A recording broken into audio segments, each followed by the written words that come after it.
All right, good morning and welcome to another episode of the Liberty Dad Podcast, a discussion on politics and culture. I'm your host, DL, America's most objective libertarian. If you're tuning in live, thank you so much for giving me your time so early.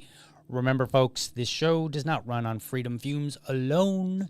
If you're watching me on Rumble, smash that green $ during the show to drop me a Rumble rant. It's kind of like tossing me a cold one at 7:30 in the morning. Keeps the vibes high and the mic's on. And if you want to go all in, then click that subscribe button for just $5 a month. Your support helps me fight the good fight. All right, folks, let's see. Okay, perfect. I was looking in the comments and somebody was like, hey, you've got dead air. That's never a good thing. Maybe what I need to do is up the pre-show music just a little bit so that it's definitely audible. Perhaps that's what was going on. But in the pre-show there, where I'm just kind of like setting things up and you can see me and you've got the background and whatnot, the thumbnail for the show, that's when I just have music going on. I'm not actually talking or doing or saying anything at the moment. So, but I appreciate it, folks. Definitely let me know if at any time you are like, hey, I'm not hearing what I think I should be hearing. Let me know, and then I can scramble to see if we can get that fixed. All right, today we've got a couple different things. Actually, I want to follow up on a bill review that I did a few episodes ago. Back in episode 607, I reviewed Randy Fine's dual loyalty bill. Now, the catch is that the text was not out yet. And so you might say, well, how did you review a bill when you didn't have the text? So what I did was I went with statements made by Randy Fine, who introduced the bill, and I discussed, based on the conversations that were being had and how people were presenting it, talking about it, I made an assessment and said, it sounds to me like the text will be like this. It's just going to tell anybody that is running for Congress, you cannot be a citizen of another country, which on its surface sounds like a good idea. However, I pointed out that it was likely not going to be constitutional.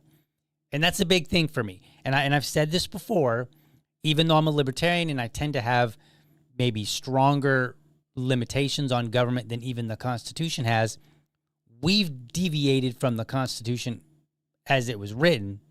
And so therefore, we need to at least get back to that. And then we can have conversations about maybe even more limitations on government. Well, the text is out. And as it turns out, I was correct. So I'm going to put that up on the screen. Let's see here. Give me a second. Where are you here? I had a computer crash this morning, and that was a lot of fun to deal with. So here we are. Here is the bill. And let me zoom in on it a little bit so that you guys can see it. It is H.R. 5817, Disqualifying Dual Loyalty Act of 2025. And we can see that it was introduced by Representative Randy Fine, and it is currently it is referred to the House Committee on House Administration. Whether or not it makes it out of committee, anyone's guess. My suspicion is it's not going anywhere. And I'll tell you why. Because if we go down here and we look at the text, it's not very long. We can spend like 5 minutes reading it, and we're going to. Okay, so Mr. Fine introduced the following bill, which was referred to the Committee on House Administration. It says, short title, this act may be cited as the Disqualifying Dual Loyalty Act of 2025. And it says prohibition on election of any person holding foreign citizenship. No person, without regard to whether that person is a United States national, may be elected to the office of representative or senator if that person is a national of any country other than the United States. That's it. It's a really simple bill. Now, in terms of size, I actually like it. Regular audience members will know that I prefer bills that are very, very small. Get to the point and do nothing other than what the bill is supposed to do. Not two things, not three things, one thing. and do it as simple and as easy to understand as possible. There shouldn't be 1,000-page bills ever. That's it. I've never seen like a 1,000-page bill that literally only does one thing, and it was necessary. That doesn't even exist. Well, you can't even say "and" was necessary, because I've not seen a 1,000-page bill that does one thing. They always do many things. So in that particular context, I would say this bill is awesome. It's one page. We literally just read it, right? We're done. Basically, bills should be that easy. Imagine a world where bills were so short that I could perhaps review like 5 of them easily, in full, on a show. That would be awesome. I could just like spend my time just doing bill reviews, like 5 a day. That's 25 a week, right? It's 100 a month. We could be very, very informed as a population if bills were like that. Now, where as it stands, can you get away with a 1-page bill all the time? No, because our laws are so there are so many laws and there's so many regulations that they span in different areas of the legal code. So therefore, if you were to repeal some of them, the way that some of the laws are written, what they will do is you'll open up a bill and sometimes it'll show you like all the things that are stricken and all the things that are added, just so that you know what's being changed out of the existing code. And that's very valuable because it puts it into context. So if you have some concept that's kind of throughout our legal system, our legal code, then you may have to, in order to provide it proper context, you may have to have a fairly lengthy bill in order to show we're striking all of this out. But if there was like, say, a 100-page bill and it was just removing stuff, that's like all it is. Hey, we're going to remove this, whatever this is. And it was just a bunch of, you go through and it's like, we're removing this, we're removing this, removing this, and that's it. There was no green. Like if you open up a PDF like that, it'll show like red and green, and there's only the red strike through all the text. I would pass that bill even if it was 100 pages. I'd be like, this is a good bill. Because I understand what we have to do what we have to do. But as a rule of thumb, smaller, better, period. Now, the problem that I have with this bill is I don't believe that it's constitutional. And so let me show you a couple of images here. So in U.S. term limits versus Thornton, they had this to say. It says, the power granted to each House of Congress to judge the qualifications of its own members. So we're talking about the qualifications to be a representative or a senator. Article 1, Section 5, Clause 1 does not include the power to alter or add to the qualifications set forth in the Constitution's text. So they've clarified this in U.S. term limits versus Thornton. It's not there. You don't have the power to alter or add. Okay, you can't say, and that's what his legislation does. It adds a requirement. You cannot be a citizen of another country.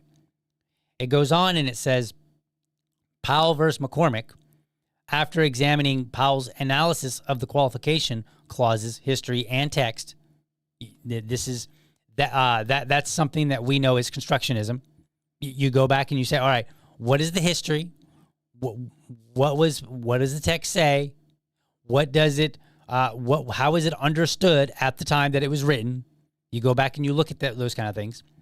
And here, and it goes on to say, and its articulation of the basic principles of our democratic system, this court reaffirms that the constitutional qualifications for congressional service are fixed, at least in the sense that they may not be supplemented by Congress.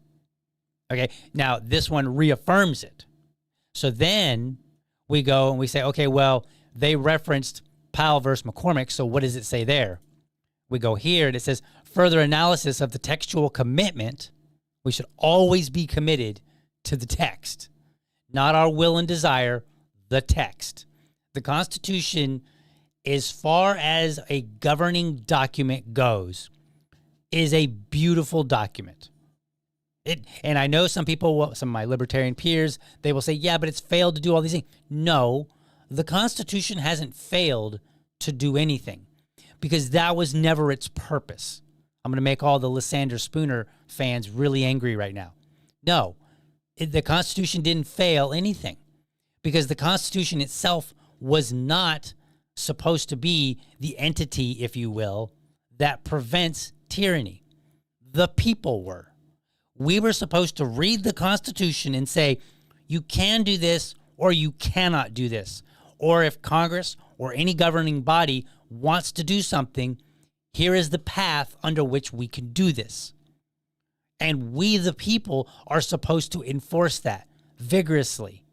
We have not done so. The problem is the people, not the document. And I'll also point out, since I'm stepping on toes here a little bit, it's funny. Like, I remember as a younger libertarian, not like younger in age, but just younger in experience, I remember a lot of people, I would talk about the Constitution. They were like, yeah, but the Constitution is just a piece of paper. It can't stop tyranny. And they're like, and then they would unironically, they would say, here, go read this book. And I'm like, does that book, it's just it's a bunch of pieces of paper. But does that book stop tyranny? Oh, it doesn't. So all your Lysander Spooner books, and I'm not hating on the guys so much, I'm just hating on the arguments that people are making, but all the Lysander Spooner books, and any other book for that matter, they have failed to stop tyranny. Why? Because a book, a piece of paper, or many pieces of paper, that's not their function. Their function is to document information that we as humans read and we put into action. So if we are not going to get our butts in gear and be actionable, then all the documents in the world, all the books in the world, they will not save you. So I just want to point that out for everybody that wants to come at me like that and be like, the Constitution, it's failed. No, you idiot. We have failed. As people, the American people have failed to prevent the tyranny that we have now. Anyway, let's get back to this. There's a little bit of digression there. I just want to kind of point that out. And again, I'm not really hating on Lysander Spooner. I'm really hating on the arguments that people make, the very bad arguments, where they chortle and, and walk around like they've dunked on me. And I'm like, you haven't dunked on anybody. Anyway, so it goes on and it says here, further analysis of the textual commitment under Article 1, Section 5 has demonstrated that in judging the qualifications of its members, Congress is limited to the standing qualifications prescribed in the Constitution. Respondents concede that Powell met these. There is no need to remand this case to determine whether he was entitled to be seated in the 90th Congress. Therefore, we hold that since Adam Clayton Powell was duly elected by the voters of the 18th Congressional District of New York and was not ineligible to serve under any provision of the Constitution, the House was without power to exclude him from its membership. And so basically what happened is I think Powell had like some sort of criminal violation or something behind him, and Congress was like, oh, well, we can't have that. And so then they refused to allow this person who was elected by the 18th Congressional District of New York to participate. And he took it to court, and the Supreme Court ruled in his favor. And they said no. They said he was voted, and by the virtue of what's documented in the Constitution, he is a member of Congress. And so therefore, as it currently stands, if a member of Congress happens to have dual citizenship, they are still a member of Congress, whether we like it or not. Okay? And I'm not a big fan of that. Now, we don't know any particular members who happen to have dual citizenship. And the whole question of this comes around because people are like, look, we're doing an awful lot of legwork here for the state of Israel. And there's an awful lot of representatives that can't shut up about Israel. Ted Cruz, like, he might be the number one person. I don't know. It's going to be actually a competition between Ted Cruz and Randy Fine. Now, do either one of them have dual citizenship? I don't think so. I presume that since Randy Fine, introduced this bill, he doesn't have it. And I believe that it was determined some time ago that Ted Cruz himself doesn't. I thought he had some citizenship and then ran for president, and it was discovered. Because when you run for president, that information does come out. And so, to my knowledge, neither one of them actually do. But the problem is a lot of people are like, hey, who are you more loyal? You call yourself MAGA, but then it seems like you don't shut up about Israel and all the things that we need to do for Israel. And it's like, what about here? What about our debt? What about all these problems that we're facing here in America? Can we perhaps address those and prioritize them above anybody? Anybody. And so Randy Fine, he came out and he said, look, since people keep talking about it and since you keep suggesting that I'm more loyal to Israel, he's like, fine, I'm going to put my money where my mouth is, so to speak. And he said, I'm going to introduce this bill. So I basically looked at all the conversation that was being had about the bill back in episode 607.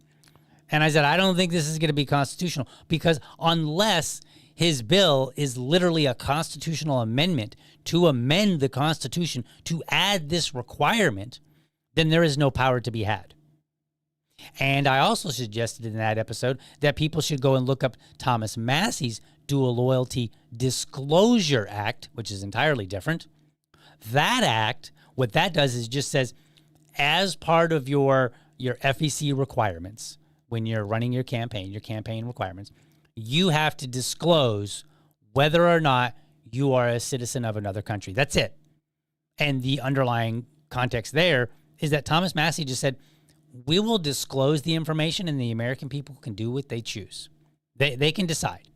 And they could, if somebody comes out and we find out that, hey, they've disclosed that they're a national of, they have citizenship in some other country as well as the United States, then the American people can look and say, well, and I'm just going to make up a couple countries here. They could say, maybe somebody's a citizen of Argentina. And I don't know if Argentina permits you to have dual. I'm just kind of using some stand-ins here. So imagine that you have two candidates, candidate A and candidate B. Candidate A has not dual loyalty, but they have citizenship in the United States and in Argentina. And then maybe candidate B, they have citizenship in not only the United States, but maybe Germany. We'll leave Israel out so we don't get too contentious here.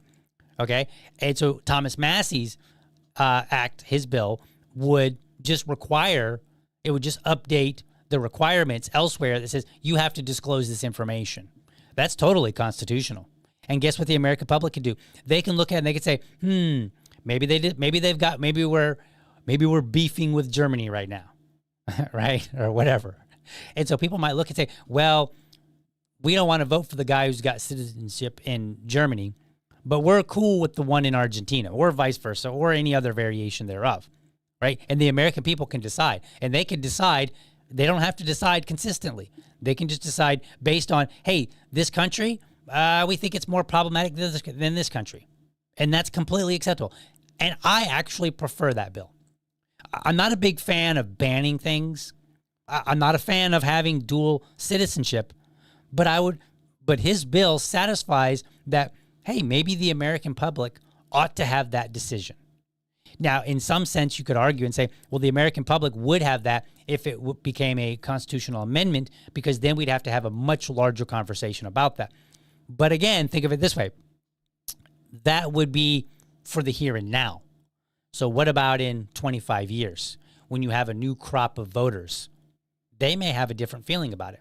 They may say, yeah, actually, I would like to have, they might come out and say, you know what, maybe from Europe, there's quite a few countries that we're not interested in having somebody who's a citizen of those countries, but in South America, we're okay with it for whatever reason, right? I don't have to work out the reasons right now. I could just say a new batch of voters later might have a different perspective than the batch of voters today who would go toward getting a constitutional amendment passed. And so for me, I look at it and say, I think Massey's bill is far greater. And so therefore, we should support that one. So that's basically a breakdown of it. I'm going to, Where's my cool little sounds here? Let me get my sounds. Hopefully everything's all set up. Okay. There. We're failing this bill because I don't believe it's constitutional. I believe not, and this is not just me saying, oh, the Supreme Court ruled it, therefore it must be true. This is me saying the Supreme Court has reaffirmed it. And when I look at the Constitution and I read it in its plain text, I do not see those requirements, nor do I see anything that permits Congress to add requirements. So therefore, I look at it, I say, if you do not have this explicit permission, then you do not have permission. Now, the one exception I would make is with states. So a state, they could, let's say I live in Florida. Florida could say, well, we're very Republican, and the Republicans in this state are very friendly to the state of Israel. So they could carve out an exception and say, if you want to be a representative of Congress and you want to be you want to be a senator, you can absolutely have citizenship in Israel. And then, just because we're making things up again, the state of Florida could then pass some sort of legislation and say, but if you happen to have citizenship in, say, North Korea, then you are forbidden to, and they could have a list of countries for which they would say, if you have citizenship in these countries, you are ineligible to represent this state or any of the people in this state in Congress. And I would accept that. Why would I accept that? If you say, well, DL, you should accept that because the Constitution lays out specifics for the federal government and then goes on to say anything that's not enumerated here is left to the states, then please, by all means, go to the head of the class because you are absolutely correct. So I would absolutely support individual states having additional requirements. Now, they cannot override the requirements that exist already. So you have to be 25 years old to be a representative, and I don't think that, I would look at the Constitution and say, well, the state of Florida can't say, you know what, we're going to change it. If you're 20, it's okay. Or if you're 24. No, you can't do that. We have the Constitution. That would require a constitutional amendment, a change to the Constitution. Do you see how all this works? And this is my gripe. This is why I gripe with people, because we have to understand the Constitution. We have to understand how it was designed to work. And we have to ensure that we, the people, utilize the Constitution as written and impose upon our representatives to also follow the Constitution. So that's where you might call me a constitutional libertarian, right? I would, and we're not going to go into the detail now, but I might be willing to accept more limitations on government than are in the Constitution, even at a federal level. But we're not there. And I definitely would at a state level, provided they don't conflict with the Constitution itself. That'd be a violation of the Supremacy Clause. So for me, this bill, it fails, but there are other bills that I think do serve the purpose, and they serve it well and even better. Now, let me talk about Randy Fine here real quick, because if you're new, if you're just watching this for the first time, you might be like, what's your thoughts on Randy Fine? They're very, very, very, very, very, very, very negative. He may be the person that I dislike the most in Congress, but I am objective. And so there are some bills of his that I have supported. You can go back and you can look them up and see whether you agree with me or not. So I am objective. But here's what I think. I think he has put forward this bill as basically, like a song and dance. He basically, it's performance. He's like, oh, look, I got this bill, because everything that I just described to you is very simple. I am not a lawyer. You do not need to be a lawyer, like a constitutional lawyer or any kind of lawyer, to understand everything that I just said. You could have learned that all on your own by spending your lunch break just doing a little bit of reading. You could have. You could have read his bill. You could have consulted the Constitution. You could have read the Constitution. You don't even have to necessarily look up the Supreme Court cases that I presented to you, but you could go Google that or use AI and say, hey, AI, what are the requirements to become a member of Congress? And it would tell you. And then you might say, are there any court cases that discuss whether or not Congress could add requirements? And then AI would be like, here you go. Here's a couple of, like, literally over your lunch. You could have learned this. Randy Fine is not a dumb man. He may be a terrible person, but he is not a dumb man. He knows this. If I figure it out, if you can figure it out over your lunch break, in other words, you're not spending hours and hours and hours. You could learn all this literally while you're just chomping on your sandwich, at the lunch table, in the cafeteria at work. You could, on your phone. You could have learned this less than an hour. If we all can learn this, there's no way that Randy Fine does not know this. There's no way that he really believes that this bill has a chance in hell of being passed. It probably won't even make it out of committee. I seriously doubt it will make it out of committee. So I think he's just doing this as a performative, song and dance. And he's like, see? And then when people later criticize him and they say, dude, shut up about Israel. Talk about America. He can go, what are you talking about? I introduced this bill. Because that's what our legislators love doing. They love talking about the bill that they introduced, and then they'll complain that everybody else, wasn't on board or whatever. They'll give you some BS excuse why it's not their fault. And we should hold them accountable and say, no, you knew that bill was never going to pass. Because I spent my lunch break, my hard-earned lunch break, sitting down, reading and reviewing the bill, and even I came to the conclusion. You could be like, I'm a construction worker. No shade to them. I'm a construction worker. I'm not a lawyer. But I was able to read this, with a standard education, no extra education, no specific training, right? That's what I'm getting at. I'm not dogging. I'm just saying, like, everybody knows a construction worker that is not specific training for understanding the law, right? But a construction worker could easily read all of this and come to the very same conclusion and say, yeah, that bill was never going to pass. And so if somebody who doesn't have the training for this could figure this out, yeah, no, Mr. Fine, you did this out of performance. And so, no, we're still going to hold you to the fire. We're going to hold your feet to the fire, and we're going to call you out when you play all these games about Israel and just keep yapping and yapping and yapping and yapping, because you were elected to represent the American people. It is funny because he was actually elected as a House representative, which means he actually represents a very specific district. I think you could make a stronger argument that says a senator has more,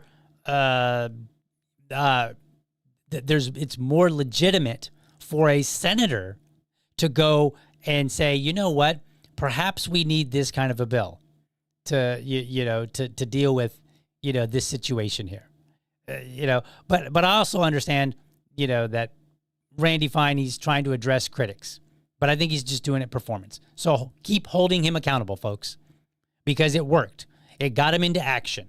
We just need to keep holding him accountable until he does what the American people demand that he should be doing, which is represent the American people. All right, let's go to some comments here, and then we're going to go to our, we'll take some comments, and then we're going to go on a quick intermission, and then we're going to be back, and we're going to talk about this Tucker Carlson, Nick Fuentes controversy. So let's check out and see what you guys are saying up in here. All right, good handful of comments here. So John Lovell, I think, I hope I get that right, or maybe Lavelle, well, I'm going to go with Lavelle until you tell me correctly. Sup, good morning to you, sir. Glad you joined. Let's see here.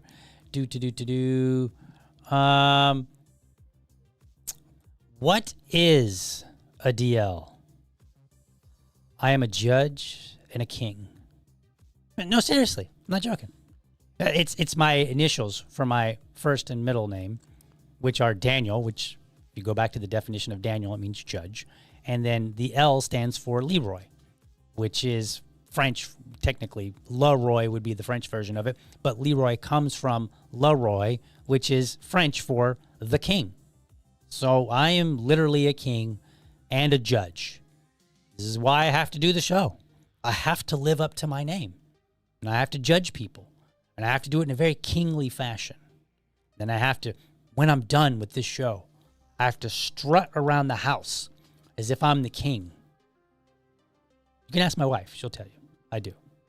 But yeah, that's what it means. That's what a DL is in this particular context. Let's see here. Liberty Dad sounds mean.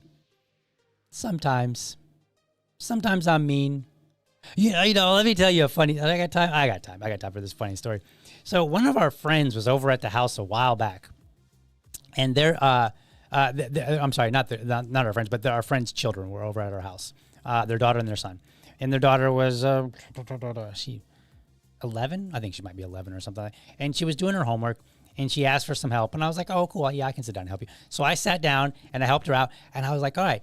And my way of helping people with their homework is to try to say, okay, what does this mean? If we're talking about maybe words or something, like, okay, what does this word mean? And then what does this word mean? Okay, now let's put it together and let's see what this, and I try to lead, through this process rather than just tell you the answer, because I want you to walk away with a better understanding of whatever it is that you were trying to figure out. And so we got done, we got through it, and I'm walking away and I'm doing my kingly thing. I'm walking around strutting. I'm like, yeah, I just helped this child with their homework. I still got some brains left in me, right? Like, I haven't been separated from school so long that I don't know what all this stuff is. So my wife then went to continue helping her a little bit later, and then told me after the fact, she was like, yeah, the girl was like, DL sounds angry. I was like, what? Like, I sound angry? With homework? So I don't know. Maybe my personality is just, I'm the angry dad, I guess. Maybe instead of Liberty Dad, I should just change it to Angry Dad and be like AD. And I don't know. But I'll tell you this, John. I will tell you this. If I'm angry, the audience members will tell you. They'll say, you will know. You will be under no illusion. Like, is he angry right now? No. Trust me. When I get angry, I'm like, rah! I start yelling and screaming. So yeah, you'll know when I'm really angry. But if I do come across mean, folks, I apologize. But in fairness to me, it's 8 a.m. in the morning and I'm doing a bill review from a member of Congress that I don't even like. Maybe that goes toward my favor a little bit. Joe says, wasn't Ted Cruz born in Canada? Yeah, I think so. I wanted to say that earlier, but I try not to say things that I'm not sure of. And I want to say that is absolutely correct. He was born in Canada. And then Joe says, bottom line, elect good people. I agree. And this is why I like Thomas Massey's bill, because the American people can make that decision. Anytime government wants to put things in the hands of the people, totally about that. Always. I don't like banning things and putting regulations and restrictions, when we don't have to. And if there's an opportunity to put that in the hands of the people, I will always support that first and foremost. Let's see here. Let's see what else. Oh, okay. So Mother Nature's Little Secrets says, and why is it cutting off a little bit? I'll have to adjust that. Says, I'm subscribing to lots of podcasts, and as soon as I get notified of a new post, I go in and Larry Sharpe for New York Governor 2026. So 2 things. Number 1, yes, Larry Sharpe for Governor 2026. He is a great man. He's been on the show. I've been on his show. Love the guy. He's awesome. Number 2, yes, subscribe to this podcast. Please, folks. I work very hard to deliver good quality information, even if I'm a little mean about it. By the way, John, I like to run with things sometimes, so bear with me. Let's see what else we got here. Did I miss somebody? I saw I'm seeing like a Kim, but I don't know who Kim is. Did I miss somebody? I can't always go through all the comments, but I try. And let's see what else. What else we got in here? Yes, global. Why is this doing that? I don't know why it's like cutting off on the screen. I'm sorry about that, folks. But global world order is stumbling on our Constitution. It is. And this is why we need to really, really hold firm to our Constitution, because it's literally the only governing document that we have to maintain our autonomy in this world. And so, yes, we have to really, we have to focus on it. We have to know it, and we have to hold to it, because the global world order is trying, folks. Let's see here. Judge King, Liberty Dad. Kind of like the sound of that. I really do. Oh, Kim is Mother Nature. Okay, cool. All right, so I'm not missing anybody. All right, folks, let's go to intermission, and then we'll be right back, and we're going to talk about some controversy. The day I got cited, I was blindsided. I couldn't believe that I was in America. I left a place where that stuff happens, but not here. Here, this is the land of opportunity. I didn't do anything wrong. I just couldn't believe it. I didn't do anything wrong. You think that you're doing things the right way. You think that you're a law-abiding citizen. And they said I was under arrest for braiding hair, and they took me to jail. They seized a little over $100,000 out of my business account here. Took 13 years to get it, and less than 13 seconds, I guess, to take it away. I remember my attorneys telling me, most people don't win against the government.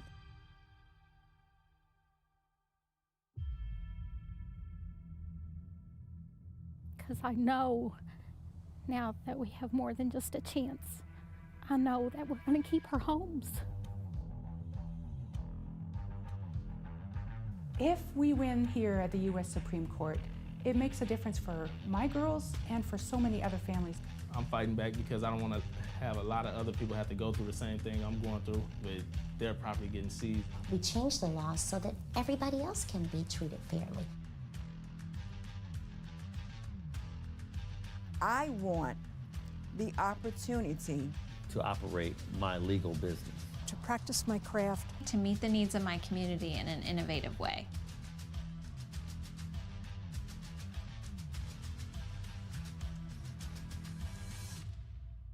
And someone has to stand up.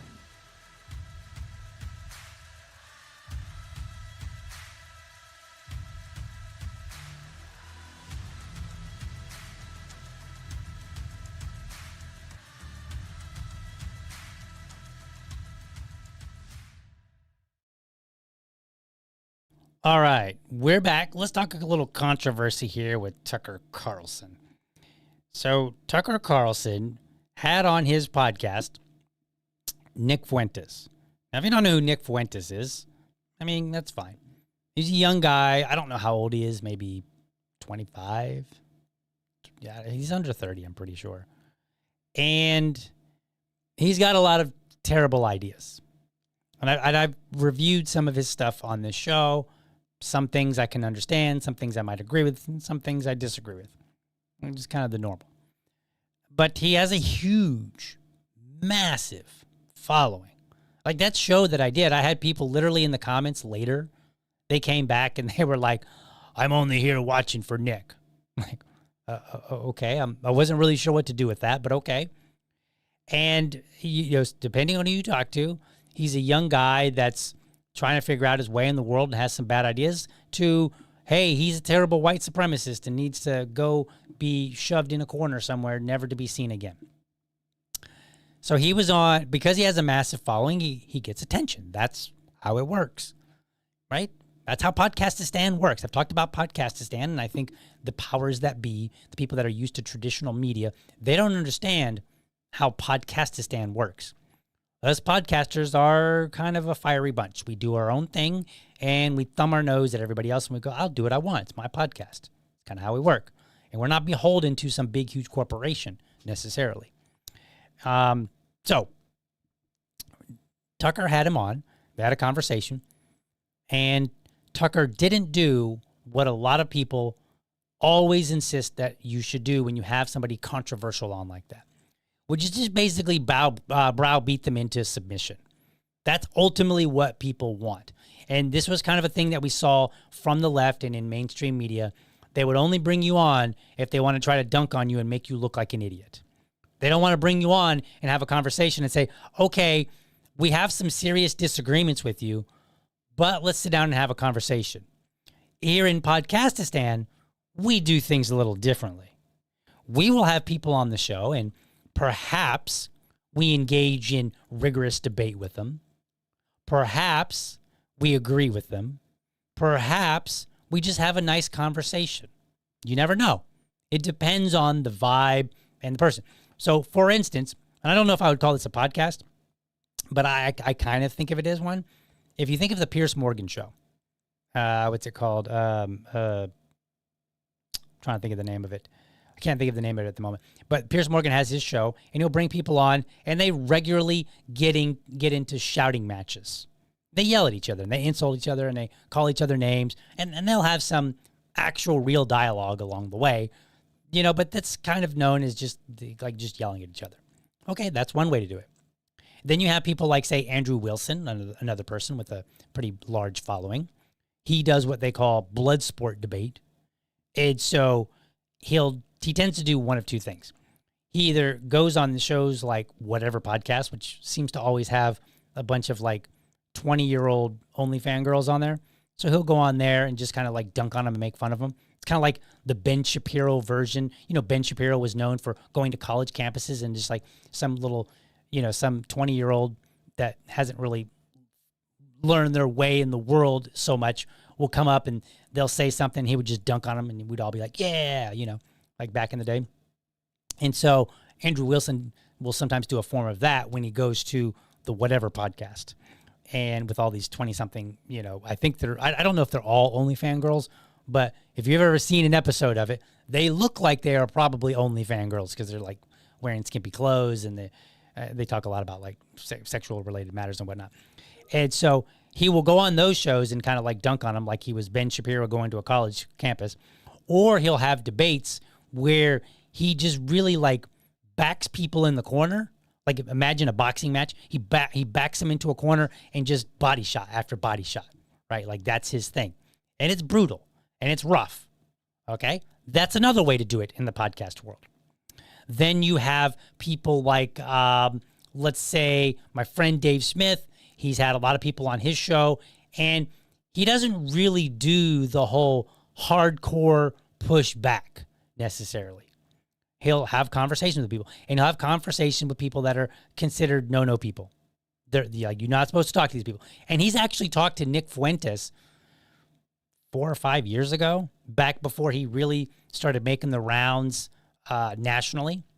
When he was mostly doing like smaller podcasts with like within the libertarian community, and he had people like Nick Fuentes on the show, and a lot of the libertarians.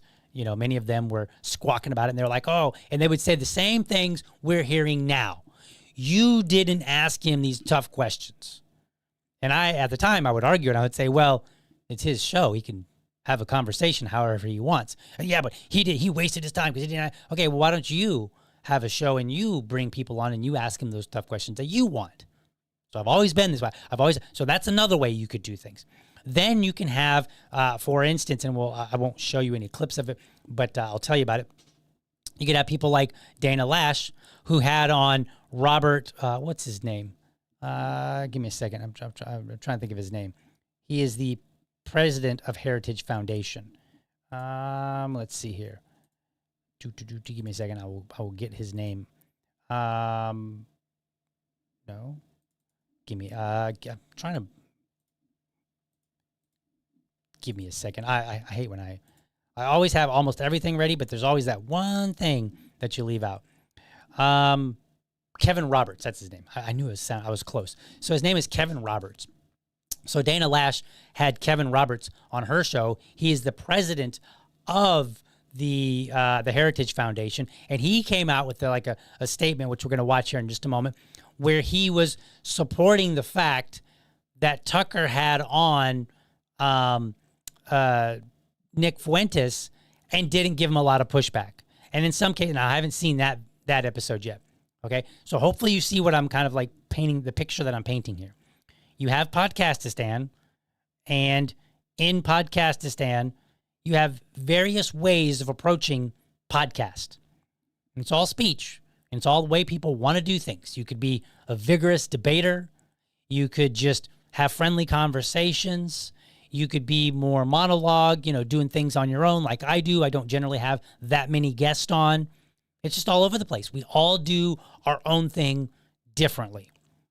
And so in response to Kevin Roberts, well, let me back up a little bit. In response to Tucker Carlson having a conversation with Nick Fuentes, elements of the right went bananas. They lost their minds. And they're like, oh my God, he agreed with some stuff and he didn't give him enough pushback. And I was like, wow, this sounds very familiar.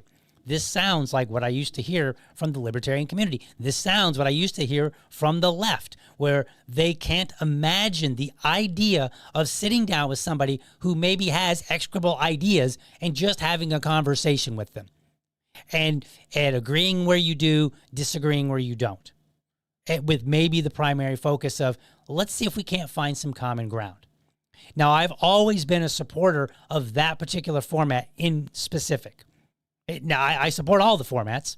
Like, you do what you want. It's your show, your voice, and people can either tune in or they can switch to another podcast. That's how it works.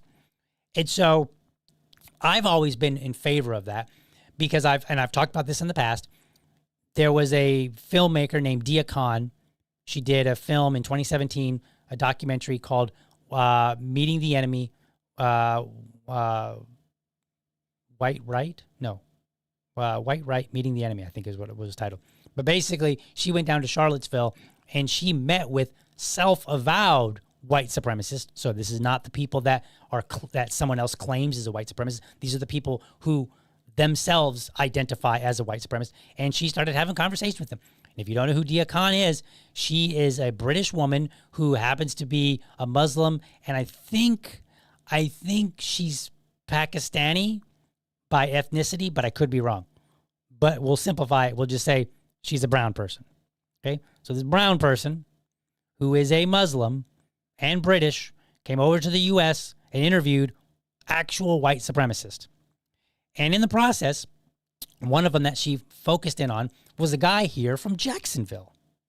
And this guy, he, like, you could see the video, he's like very uncomfortable talking, and she's like describing how, emails and messages that she's received, saying very nasty things to her, and he's kind of squirming and getting uncomfortable. Well, anyway, what she did was she didn't try to dunk on him. She wasn't asking him the hard questions. She just was like, tell me about this. Okay, why? Right? And she just had a conversation with him. And through this process, it was kind of interesting. He ended up leaving the KKK. Or was it? No, he was part of the, whatever group he was a part of. I think he was formerly the KKK and then moved on to this other group because they were more hateful or something. That was weird. But he left it. He left it all in part because of the way that she treated him. Because, so in the video, the very documentary that she had, he points out, he said, my girlfriend was sick. And the only one, she was in the hospital, and he said the only person to call up and ask how she was doing was a woman from the mosque. And then he told Dia, he said, you've been very nice to me. You've definitely, I'm almost quoting him verbatim. He said, you've been very nice to me. You have definitely changed my position about Muslims. Because she was nice to him. That's it. And she wasn't like overly nice. She just wasn't hostile. Right? And then later he was invited to a barbecue. This is funny. By a black pastor. A black man invited a racist to the barbecue. Like, white people everywhere are like, man, do I get invited to the barbecue? And here this racist guy, an actual racist, gets invited to the barbecue. And between those two things, he ended up renouncing his ways, started attending that church where him and his girlfriend were the only white people there. And he would get up, and it's common in Christian churches for you to testify, to kind of tell your story. And he would get up and he would say, this group wasn't racist enough for me, so I quit and went to this other one that was more racist. And yet here I am. I realized the error of my ways. And he was like, and you could find clips of him saying, people were like, their jaw would drop because they were like, you wanted more racism? And yet here he is in a black church, converted. Why? Well, it wasn't because somebody hostiled, I'm making up a verb here, they hostiled him out of his hateful rhetoric and ideas. They actually brought him out just by having a conversation. Same thing happens to Daryl Davis, the black jazz musician who, you know, always wondered, why do white people hate me when they don't even know me? So he set up a meeting, and he's got a great story about this that you can watch on YouTube. Go check it out. Just type in Daryl Davis TED Talk. He gives this like 20-minute talk. You know, if you've never heard it, it's a wonderful story. And he talks about, you know, his first interaction with this I think it was a grand wizard of the KKK that he scored an interview with, and the guy didn't even know that he was meeting up with a black man. And then through that, and it was like reported on CNN, he ended up developing a relationship, a friendship, where they would like go to each other's houses and eat dinner while the man was still a KKK. The man would get up and be like, black people are bad and whatever, blah, blah, blah, segregation, white people good, et cetera, et cetera. And then he'd leave and go and hang out with his friend. Like, talk about a contradiction. And all of that was because Daryl Davis just sat down and said, man, why do you hate me? Tell me your story. What is it? Tell me what you think I need to know, right? No hostile questions necessarily. Like, that wasn't the intent of it. So Tucker Carlson has this young man on and just has a friendly conversation, right? They agree. My understanding, I haven't seen it. My understanding is that they agreed in some things, disagreed in other things, had some laughs, whatever, just a standard conversation. And man, people on the right are just having a fit. And they kind of, they're and we're going to address this, they're kind of wanting to cancel Tucker in a sense, or at least silence him or beat him into submission. Right? There's they in some way want him to stop doing what he's doing. How do I know this? Because they can't shut up about him. They cannot shut up about how wrong it was for him to have platformed Nick Fuentes. So the Heritage Foundation, they came out, the president of the Heritage Foundation came out, and he said he defended Tucker, and he gave a quick 2-minute video. And I'm going to play that video for you because I think it's a value add. So let's see here. Let's go to Dad TV, and we're going to hear what the president of Heritage Foundation, Kevin Roberts, had to say. I'll have more to say on this in the coming days, but today I want to be clear about one thing. Christians can critique the state of Israel without being anti-Semitic. And of course, anti-Semitism should be condemned. My loyalty as a Christian and as an American is to Christ first and to America always. When it serves the interests of the United States to cooperate with Israel and other allies, we should do so, with partnerships on security, intelligence, and technology. But when it doesn't, conservatives should feel no obligation to reflexively support any foreign government, no matter how loud the pressure becomes from the globalist class or from their mouthpieces in Washington. The Heritage Foundation didn't become the intellectual backbone of the conservative movement by canceling our own people or policing the consciences of Christians. And we won't start doing that now. We don't take direction from comments on X, though we are grateful for the robust free speech debate. We also don't take direction from members or donors, though we are inherently grateful for their support. And we're adding more every day. This is the robust debate we invite with our colleagues, our movement friends, our members, and the American public. We will always defend truth.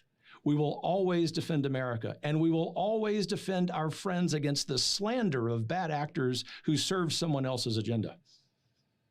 That includes Tucker Carlson, who remains, and as I have said before, always will be a close friend of the Heritage Foundation. The venomous coalition attacking him are sowing division. Their attempt to cancel him will fail. Most importantly, the American people expect us to be focusing on our political adversaries on the left, not attacking our friends on the right.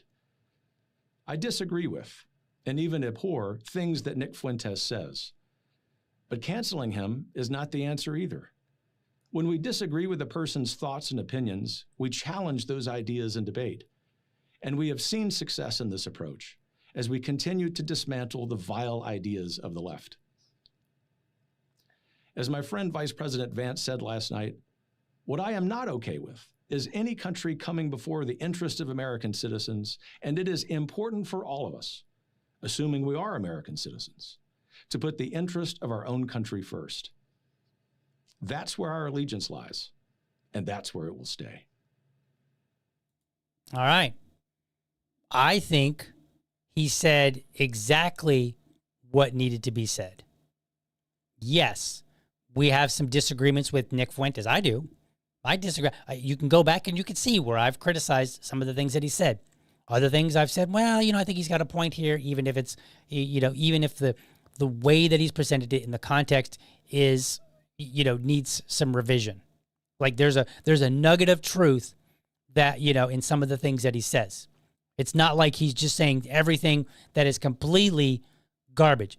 And most importantly, he seems to have a huge following, which suggests there are many people that have these same concerns. So how do you address it? Well, you have conversations. You work out the ideas. You don't worry about the person so much. You deal with the ideas. Now, in response to Kevin's comments, Dana Lash had him on. She had roughly about a 30-minute podcast where she brought him on and she basically challenged him, and that's great. That's how it works in Podcastistan. You have Tucker Carlson, who brought on Nick Fuentes, and he didn't challenge him too much. Again, I'm going by what people have said. Now, I have not seen the video itself, so I'm not going to address any specifics out of that particular video because I haven't seen it. But he didn't really allegedly give him too much pushback, or at least maybe not in some areas where people really would have liked, some people would have really liked to have seen it. But then you had Dana Lash, who brought on Kevin Roberts from the Heritage Foundation, and she gave him some pushback. Was like, okay. So let me show you some comments that I saw. So here's Dinesh D'Souza, and he said, this is cross-examination the way it should be done. Now, what's very interesting about this is that it's podcast having dialogue should not always be seen as cross-examination. Sometimes you can just have a conversation and say, I agree, I disagree, etc., right? You can do that. It's okay. Everything doesn't have to be hostile. And this is the thing that I tried to beat into my libertarian peers some years ago when they were going at it with Dave Smith. I was like, sometimes you can just have a conversation with people and you can build a rapport, and then that rapport eventually leads them to go, you know what? This idea that I have isn't actually that good. And I've talked about this in the context of you're one of the good ones. So if you believe a group of, like, let's say that you believe Muslims are bad people. They all want to take over the world, whatever, right? And then you meet a Muslim and they're a very nice person to you. And you're like, wow. Then you might say, well, you're one of the good ones. Now, that could be considered offensive in one context, but I look at it and I say, that is somebody moving just a few steps away from the bad position that they already had, because they went from they're all bad to, well, okay, this one's good. And then eventually they meet another one and they're like, wow, this one's good too. And then they meet a couple more and more and more. And then eventually they have to come face to face with their idea, and they have to say, you know what? Maybe it's that more of them are good than are bad. Or maybe there's so many that are good, even if it's not most, that I have to just really revise my initial idea, because I can't just say Muslims are bad or whoever is bad. That is how people make progress. And I've talked about it in a past episode. I'm not going to bring it up. I'm not going to really dive into it now, but there is actually science behind it. It's called the contact hypothesis. Go look it up. Right? There was a social scientist who did he did some research on it back in like the 1950s, and then like several hundred studies have since proven that his hypothesis is correct. Okay, so this idea that Dinesh D'Souza is like, oh, cross-examination, the way it should be done. Not everything has to be cross-examination, Dinesh, or people on the right. So then Clint Russell of Liberty Lock Pod, he's like, they can't cancel Fuentes. They haven't been able to. They can't cancel Tucker. He's too big. He's got too big of a following. So now they're canceling the guy who refused to cancel the guy who hosted the No-No Guy. If you can't see how insane this is, I don't know what else to tell you. Well, he's correct. Right? They weren't able to take out Fuentes. They couldn't take out Tucker, who's also helping Fuentes with more of a platform. So then the Heritage Foundation, Kevin Roberts, comes out and is like, hey, we stand behind Tucker, even though we disagree. And here's the fun part. In the interview with Dana Lash, like her 30-minute interview, well, let me put it this way. Kevin Roberts' 2-minute video that you just watched is like an abridged version of everything that he said in the interview with Dana Lash. Like, you don't even need to go watch it because you got everything that he said to her there. I mean, he added a few more things, of course, but the foundation of what he was saying is in that 2-minute clip. He makes a very interesting point that on his own podcast, he would not invite Nick Fuentes on. He doesn't have any interest in it, but he's okay with Tucker doing it. And I agree. That's how everybody does things their own way. And that's how we get to a better society. We don't get to a better society by kind of like a group saying, yeah, you shouldn't be having a conversation with this guy. Or if you are going to have a conversation, the condition is that you have to do cross-examination. So then in response to Clint, Chris Lash, Dana's husband, he says, only a weak feminine man would think legitimate criticism, hard questions, and brilliant cross-examination are canceling. How did American men become such babies? She literally invites him on her show to let him speak to millions and millions of listeners on radio. Okay, so what Clint was saying was, when we watch this progress here, this progression of what happened, it's not that she's just challenging Kevin Roberts. What we see is a pattern. It's a pattern of how people in the media behave. You can't get to this person, you go to this person. And then you try to put question into them. And we can see this by the way supporters are talking about it. Dinesh is like, this is how cross-examination is done. Okay, but the conversation between Tucker and Fuentes was not about cross-examination. That's not the purpose of it. So there is no need to say this is how cross-examination is done, unless you believe that is the only respectable way to have a conversation with somebody like Nick Fuentes. And so the right, they're now acting like the left used to do when the mainstream media was the big dominant outlet or outlets. That's what we're going on. So what Clint over on Liberty Lockdown, what he is saying is there's a pattern, we can see it. Chris is getting mad and he's like, oh, you're just a weak, effeminate man. Okay, but what does that have to do with his criticism? That has nothing to do with it. And so in response to, and I don't have this, I should have grabbed the screenshot, but I didn't. So in response to Chris, I said, the purpose of cross-examination is never to find common ground, nor necessarily the truth. It may be the truth, but not necessarily. You're trying to win, to beat the opponent. Not necessarily say, I believe there's truth in here, and whether the truth prevails against what you're saying or against what I'm saying, let's find it. That's not necessarily the purpose of cross-examination. The purpose is so that the person who's doing the cross-examination wins. Even if they're not entirely winning with the truth, they want to win. I went on to say it's an adversarial effort to undermine an opponent's case, control the narrative, and challenge credibility and reliability of a witness. That's what they were trying to do with Kevin Roberts. They were trying to challenge his credibility and his reliability so that perhaps whatever happens, maybe Heritage Foundation removes him, whatever. Maybe he changes his mind and says, all right, I guess I'll say that Tucker Carlson is bad. Ultimately, at the end of the day, what they want is to say that Tucker Carlson is the bad guy for having a conversation with the bad guy. Say hello to the bad guy. You know what I'm saying? That's what it is. And it was kind of interesting because then I went on to say, I said, for the record, Clint and I mutually dislike each other and have each other blocked. So here I am defending somebody that I don't even like. That's irrelevant to the fact he's right on this point, and anyone with a shred of objectivity can see it. New media, same as old media. Chris actually responded to me. Kind of interesting. He said he's not right and you aren't right. He also has me blocked. Because I did point out, I was like, hey, when you having Clint on the show? When is Dana going to have Clint on the show to hash this out, to give him the tough questions? And he's like, well, he has me blocked. Come on.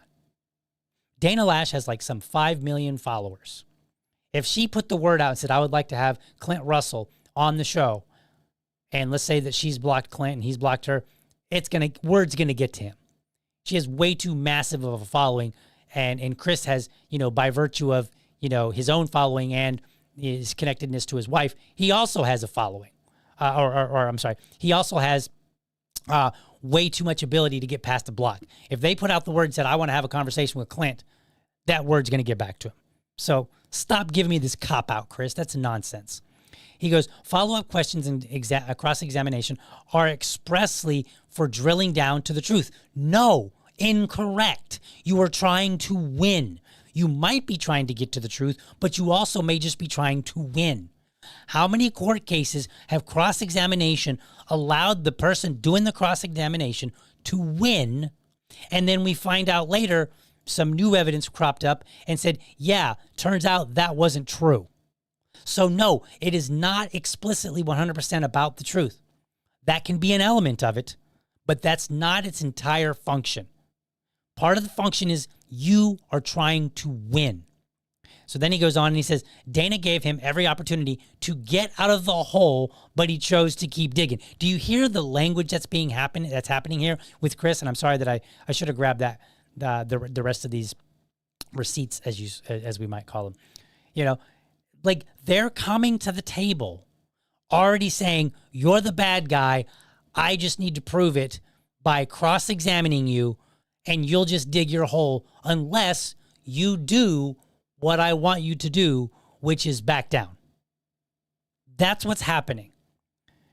So because he responded to me and he's got a much larger following than I do, he's got, like 170,000 followers, which is far more than I do. So then I responded back to him, and this is where the conversation ended. I said, I respect that you are defending your wife and have zero expectations that anything I say will change your mind, or if it did, that you'd say so publicly. But I am absolutely correct, as is the Heritage Foundation and Kevin Roberts. His shorter message was an abridged version of the interview with Dana.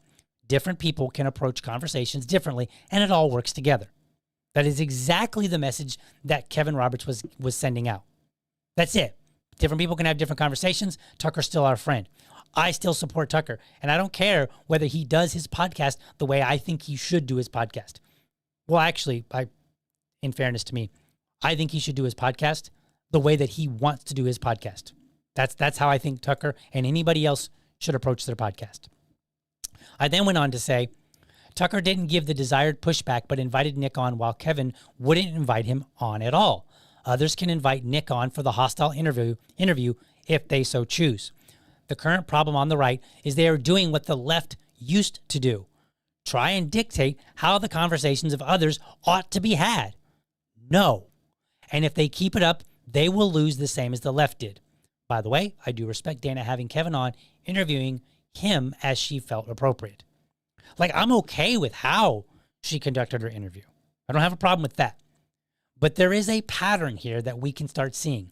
When somebody steps out of line on the right, they receive backlash because they shouldn't have stepped out. And it's not just like, hey, I disagree with this. I think he's dead wrong. Here are the facts, et cetera, et cetera, et cetera. What they do is they frame it in, we got to cross-examine. You're the bad person. This person's, views are too bad. You did this. I'm shocked that you did this, et cetera, et cetera. They spend more time talking about what the actions that they didn't like than the ideas that they don't like. If people don't like Nick Fuentes' ideas, go watch his show, grab clips, and talk about them, and make a great case. And then tell, and if you get enough people doing that, guess what? that sends out the message that, hey, these ideas aren't good for this reason. And different people will have different ways of explaining it. Some people will explain it in a very mean fashion, like Liberty Dad. I'm sorry, I don't let things go, but I only do it in jest, guys. So don't take it personal.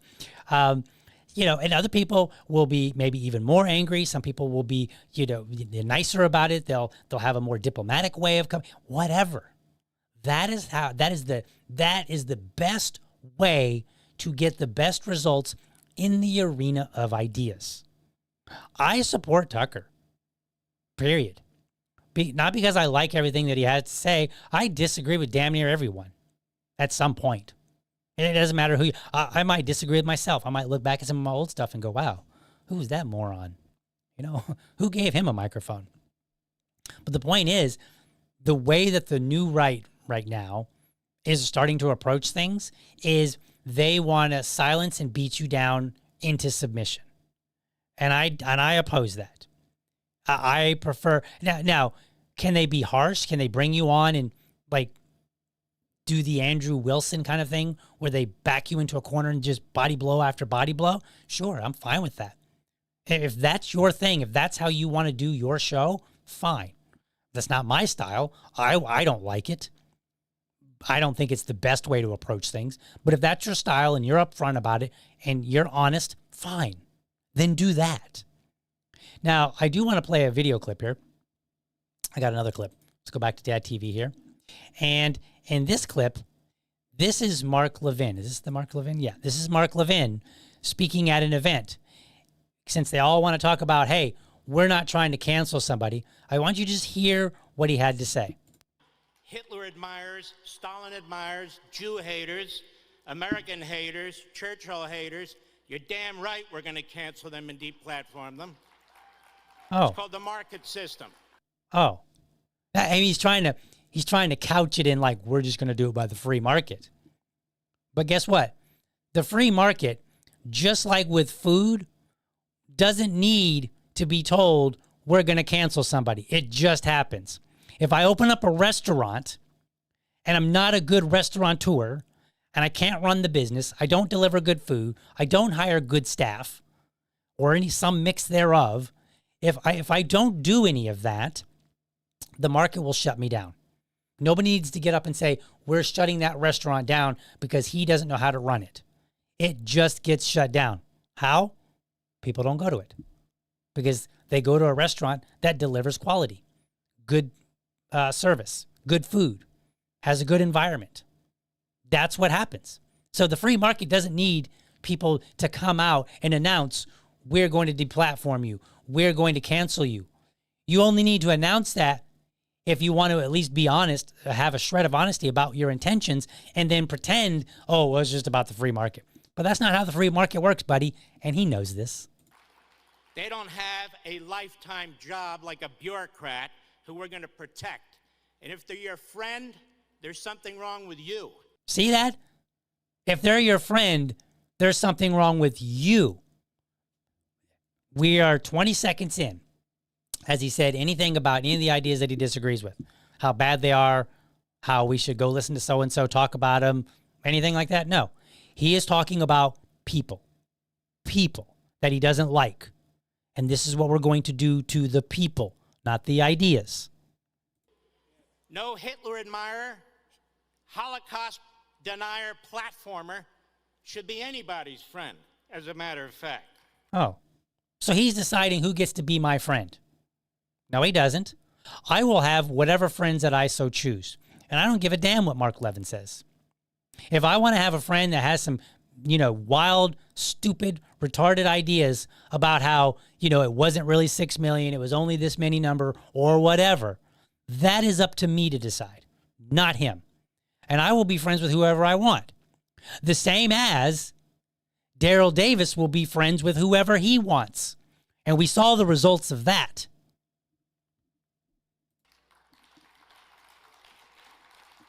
You don't get to wrap your psychotic, mental, unhinged, Nazi, Klan, jihadist bullshit around American patriotism.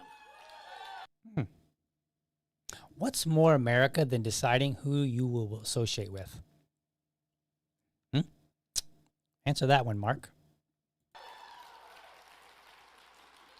You don't get to claim you're MAGA and America first when you're lining up with the Marxists and the Islamists and Hamas and the terrorists.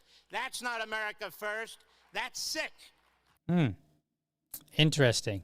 So he gets to decide who gets to claim a label. A little bit of purity test there, huh?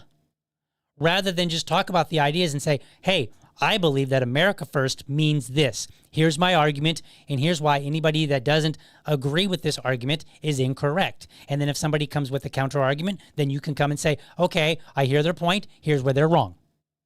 That is how that is the battle of ideas. But they're not engaging in the battle of ideas. They're engaging in the battle of people. This is the arena of people. They are trying to effectively cancel somebody. We can argue about what cancel culture actually is and is not, but ultimately, at the end of the day, it's very clear they want certain people to be run out of the public square because they don't like what they're saying. And rather than challenge the ideas and make a better argument that's more convincing and convinces more people, they are trying to take the easier way out, which is group together and say, this person is person non grata. Now, since we had Randy Fine at the beginning of the show, let's hear what he said at the same conference. Let's see if he does any better. But I'm here for the kids down here because it's easy to talk about anti-Semitism on the left. I want to talk about the dark force rising on our side. Multiple speakers have talked about the rise of anti-Semitism on the right. But it is not enough to speak in platitudes or generalities about the fight. We must call evil by its name. 5 years ago, if I was talking to my father, who's watching, hi Dad, if I was talking to my father at 8:59 p.m. at night, he would say, Randy, I gotta go. Tucker Carlson's gonna be on. But make no mistake, today, Tucker Carlson is the most dangerous anti-Semite in America. Wow. He brought on a guy, and he has some views for which you can argue, and I've seen some people make arguments, and that's fine. No issues there. People have said, hey, he supports, I've seen some people say here in this clip here, it sounds very much like he is supporting Sharia law over here in the United States. I don't think that's the case. But that's an argument that you can have, and that's fair. But Randy Fine has made a lot of comments about the character of Tucker Carlson rather than the arguments and have to stand behind them. Just point that out. We're not having an arena. This is not a battle in the arena of ideas. This is a battle in the arena of people. He has chosen to take on the mantle of leader of a modern-day Hitler Youth. Really? It's always Hitler. People always got to leave and be like, well, you're just like Hitler. It's funny because during COVID, when people were concerned about the vaccine passports, people were like, whoa. That sounds like too much like Papers, Please. And people were like, how dare you? The Holocaust, that was so despicable and vile. That how dare you make a comparison like that? And it was despicable and vile. It really was. But people were so angry that you would make this comparison. Yet here we are, and nobody's like, how dare you? How dare you make such a comparison to Hitler Youth? Really? Hitler Youth? Come on. How about this, Mr. Randy Fine, who is a representative? You work for the effing people of America. And you are going after a private citizen for having a conversation and ideas that you dislike. Just think about that for a minute. You, Representative Fine, are attacking a person, a citizen. And he may not be speaking in this particular context as, like, he probably didn't get up and say, I am here representing the people of Florida, et cetera, et cetera. but he is a representative, which basically means anytime he speaks, people are going to look at it and say, you are a representative. This is or is not good speech from you. Not, I didn't say that he can't have the speech. He can still have it, okay? But I'm just saying he is a representative all the time. That's how it works. When I was the chair of the Libertarian Party here in Duval County, I approached it as I am always speaking somewhat as the chair, even if I wanted to have, this is my private opinion. I always remembered that people will look at it and say, but you're the chair. Even if you say, I am not here as the chair, you are still the chair. Even though Randy Fine may not be there as the representative from Florida, he is still representative of Florida or of his district. So if we're going to play this game of, who is closer to Hitler, I don't know. He's a member of the government going after a private citizen. Haven't seen that before, have we? Let's continue listening to the rest of this. Broadcast and feature those who celebrate the Nazis, those who call for the extermination of Israel, to defend Hamas, to even criticize President Trump. What? Now look, with the supporting Hamas, there are people that do support Hamas. And you can criticize them, and I think that's fine, right? Like, that's a foreign entity. And I have no disagreement that even a representative of the United States still has their freedom of speech. I'm just pointing out that while you are a representative, while you are a senator, while you're somebody in an elected position, you are an elected official. You don't get to separate that so easily. And I've lived by that. But criticize President Trump? In what world is he living where American citizens cannot criticize President Trump without him, a duly elected member of Congress, coming out and saying, oh my God, I can't believe you. Give me my pearls. I'm going to clutch them because how dare you criticize Trump? No, sir. I will criticize Trump. I will criticize you. I will criticize anybody. I'll criticize my neighbor down the road if I feel so necessary. That's what it means to be an American. So I feel like he is absolutely blurring the line of what it means to have free speech in America. He's not crossing it. He's not violating it, but he's blurring this line as an elected official and then suggesting that there's somehow a big problem because you criticize Trump. No. In fact, let me put it this way. He's a member of Congress. What is his job supposed to be? To hold the executive branch accountable. He is a member of the legislative branch carrying water broadly, not in a particular area, broadly for the executive. He is not even doing his job if he's going to make the argument that we can't criticize Trump or that we should be criticized for criticizing Trump. For stopping Iran's nuclear ambitions. Okay, fair enough. I shut it too early. I shut it off too early. But point being, we can criticize Trump for any action that he takes. Okay? And yes, I had criticized Trump, me specifically, for bombing Iran without congressional permission. Yes, he had no congressional authority to do that. No mistake. I don't make mistakes. Tucker is not MAGA. Okay, so this is, again, now we're back to, let's talk about the person, not the idea. He didn't say, here's where Tucker got it wrong about Iran. This is why he should have supported President Trump's, a unilateral attack on another country. He didn't say that. He just said, how dare you? He got all Greta Thunberg on us, and he was like, how dare you?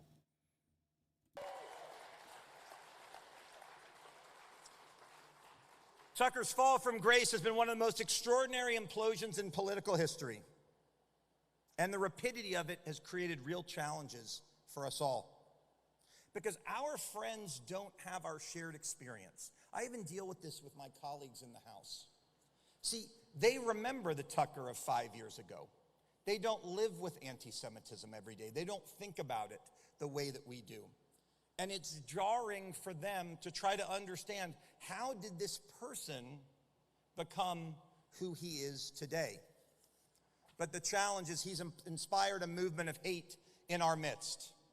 And I'm not done calling people out. Okay, he can call people out. I will never try to silence him, but I will criticize him. And it's for another show to talk about whether or not anti-Semitism is at the level that people like Randy Fine say it is, just to be short about it, no, it is not. The same as the right once upon a time said, hey, anti-black sentiment is not at the levels that the left is telling us. And the same as in past episodes where I've said anti-Asian sentiment is not at the levels as being suggested. So I will continue to call out Randy Fine, Mark Levin, and anybody else who spends their time criticizing somebody, basically making ad hominem attacks. I think they are wrong. I think that the value of free speech is that we all engage in our own speech the way that we want. And we don't need to police other people, which is kind of weird because that's kind of what I'm doing in a sense, right? But we don't need to spend our time as a movement policing other people. That we can challenge the ideas, which hopefully I'm doing. Hopefully what I'm doing hopefully is different. Hopefully you see it differently. I'm not just saying bad guy. I'm saying not so much bad guy as I'm saying wrong guy. Here's why. Here's why you're wrong. The idea that's the foundation of what people like Randy Fine, what people like Mark Levin are saying is incorrect. That we don't need to worry about the Tucker Carlsons of the world having a conversation with Nick Fuentes. If we disagree with the ideas, then we can challenge the ideas and we say, hey, look, here that he said this, here's where he's wrong. We could talk about that. Now, will that exclude criticizing the person entirely? No, not at all. But what we want to see is we want to see more effort on the ideas, less effort on the people. And what I think is happening right now on the right is that they actually have it reversed. They are putting a tremendous amount of more effort onto the people, what they did wrong, how they were bad, how they're all these mean and nasty things, and a lot less effort on saying, okay, I hear what Nick, like somebody like Nick is saying. I get his point. I understand why he feels that way. Let me dissect that and let me explain where I think he's getting this wrong. And then Nick's, followers and, his audience can look at that and they can make a judgment call. And I think if enough people do that, we start getting closer to the actual truth. We don't have to use cross-examination because we can use just plain old simple arguments. All right, let's check out the chat, see what else you guys are saying up in here, and then we'll head out for the day. So let's see. Yes, this is a good point. Tucker survived the whole Fox News firing. He will be fine. He will. And I'm just letting people know that I'm standing up for his right to have a conversation with other people because that's what I want. I want a world where if somebody has very vicious, awful, terrible ideas, they can sit down and have a conversation with them. And the movement, any movement, doesn't seek to try to punish them necessarily for that.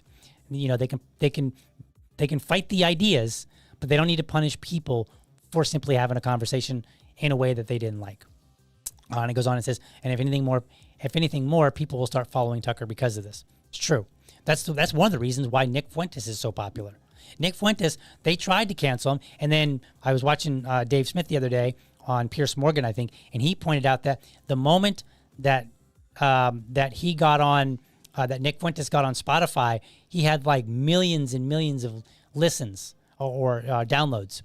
And Dave made the point, he said, it may not even have been Tucker Carlson platforming Nick Fuentes so much as Nick Fuentes platforming Tucker Carlson because Nick Fuentes is just that huge. Let's see. What else we got? This is true. Nobody, but he's not bulletproof. That's correct. And this is why I think it's important for others of us to come out and defend people and say, look, nobody's bulletproof. You're not going to, just because you withstood, something yesterday is not a guarantee of tomorrow.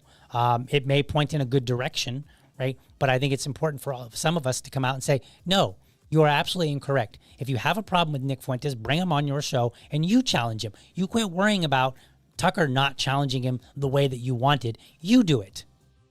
Right? Like Dana Lash, why don't she have him on? Why don't she reach out and say, all right, buddy, We're going to bring you on, and I will challenge you. Because I didn't like, she could say that she didn't like how Tucker did it, so she can do it differently. That's how I do my show. I don't like how other people, necessarily do things on their show, which is okay. It's fine. I'm like, yeah, that's not my style. I think this is needed. And so then I provide it. That's how the market actually works, Mark Levin. The market works by somebody stepping in and saying, if it's not happening over here, if somebody's not delivering this particular type of peanut butter, I'm going to create that peanut butter, and I bet I'm going to steal a lot of customers from people that are buying this cheap peanut butter, this substandard peanut butter, whatever. I'm just making something up. Let's see. Fine is so stupid with that comment. More people. Oh, I already read that one. Sorry, I clicked on that. People like Tucker and Massey are more MAGA than Trump and Fine. I agree. They're more America first, and they're more Constitution first. Far more. Wrapping it up here, I think this will be the last comment. Keith says, how to talk to one who has listened to propaganda and gets offended. See Charlie Kirk. He did it all the time. He talked to people all the time. And sometimes he challenged people, but in many cases, he actually really didn't. Not in the hostile, I'm going to dunk on you kind of way. He would just, he always challenged them, but in a very polite and respectful way. And sometimes, there are actually a couple of videos where he really didn't challenge so much as he encouraged. And this full bag of tricks is necessary if any movement is going to be worth its salt. So that's my show today, folks. Hope you found it informative and inspiring. Whether you're watching, hold on, let's do this. Boom, there we go. Hope you found it informative and inspiring, whether you're watching me right now or you're watching me live. Whether you're watching me live right now or you're watching me later, please drop a comment in the thoughts, about your thoughts, and let me know, what you're thinking. Digest this a little bit, come back later and say, hey, DL, you missed this, or you need to correct this, or you know what? You might say, great job, DL. That was phenomenal. Keep up the hard work. I'm all ears for whatever you have, but stop by, let me know what you're thinking. But with that, I'm out. Have a good one, folks. You know that I'm all about supporting organizations that hold my values. Make sure you head on over to blackgunsmatter.shop. They've got apparel, stickers, and more. Use the code LibertyDad, all one word, at checkout to score a 10% discount. Or just hit the referral link in the show notes. That'll make it so much easier. Remember, I'm not just a voice on a mic. I'm a dad who's working hard to deliver to you the best libertarian content. Connect with me on Linktree, where you'll find links to my Patreon and buy me a coffee, because every bit helps keep this show rolling. Plus, you can find me on my other platforms to stay in the loop. With your help, this show, The Message of Liberty, will be seen and heard by more people. As always, I appreciate you tuning in and look forward to seeing you in the next episode.